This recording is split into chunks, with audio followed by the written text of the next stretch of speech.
Hey everyone, welcome to today's video. Welcome to the Video Game Fight School channel. Today we're going to be talking about combat systems that we hope to appear in this new Warner Brothers secretly unannounced rumored game.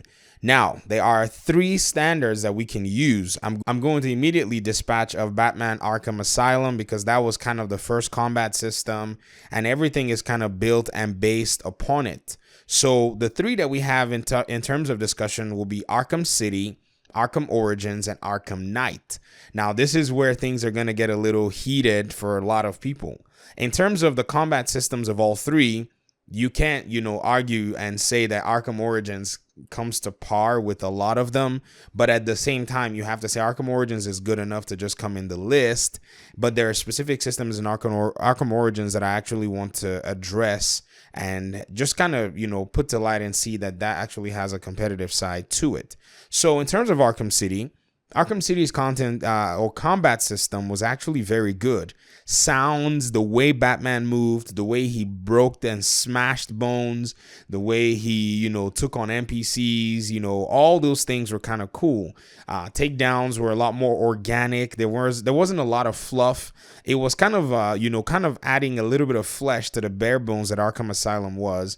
And it's actually very memorable. If you listen to the way you fight against, big baddies, the way you have those big monster bad guys and the way you punch them like 100 times, that's actually very satisfying. The way he actually does the takedown, jumps in the air, maybe bashes their heads and all that stuff. Like I make it sound really crazy, but that's kind of like how the game is. It's not for children, so it's a game that has a more mature audience in mind. I think that's what really makes the combat really solid in the way that he actually goes after a lot of bad guys. Now, that being said, are we going to see a combat system that actually builds off of this? Now, I know you can almost say it's a certainty that we're not going to see, any of these combat systems in their exact way, because if Warner Brothers Montreal is working on this, I don't think they're going to want to take on what they presented with Arkham Origins. Neither are they going to want to use Arkham Knight to the T. They will have to make a modification, which brings me to the second combat system that I'm putting, as a proposition or as a possibility, which will be a play on Arkham Knight's combat system.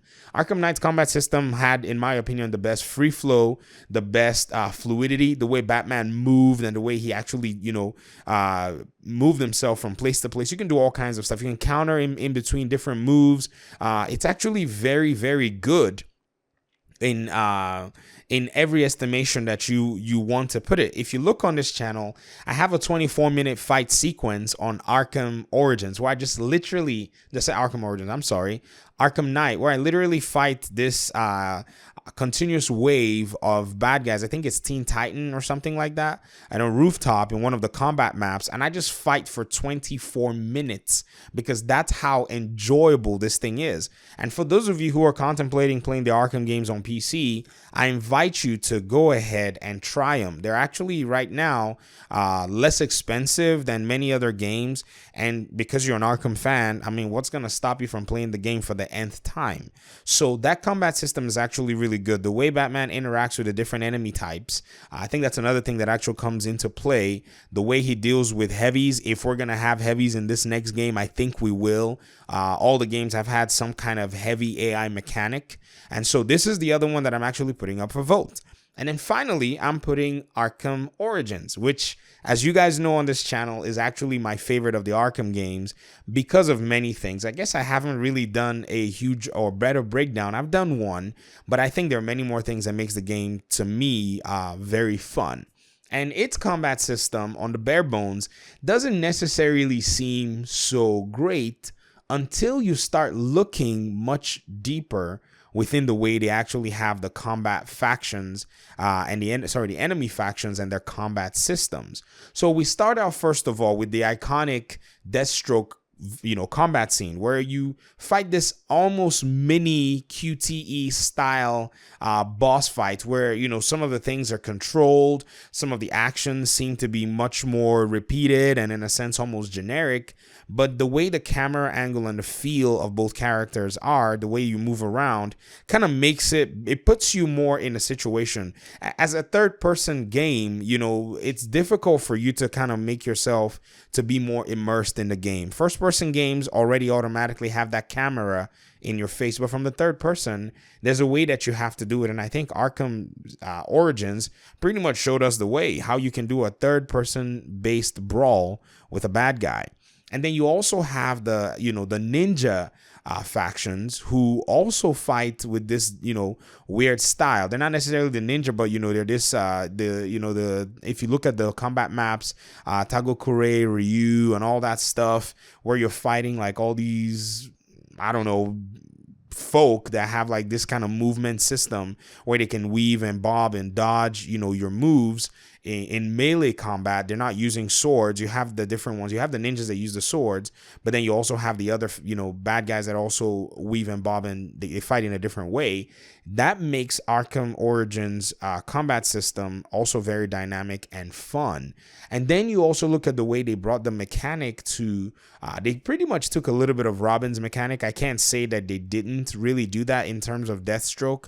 If you look at the way Deathstroke fights, there's a little bit of that Robin-ish style combat, but still Deathstroke still maintains his identity with the way he fights with his staff and his moves, and how he also rocks with counters. If you think about Deathstroke's counters, they are wildly different from Robin, even though you can see some of his strikes, they share some similarities, but they're also their own thing. So I guess it comes down to this.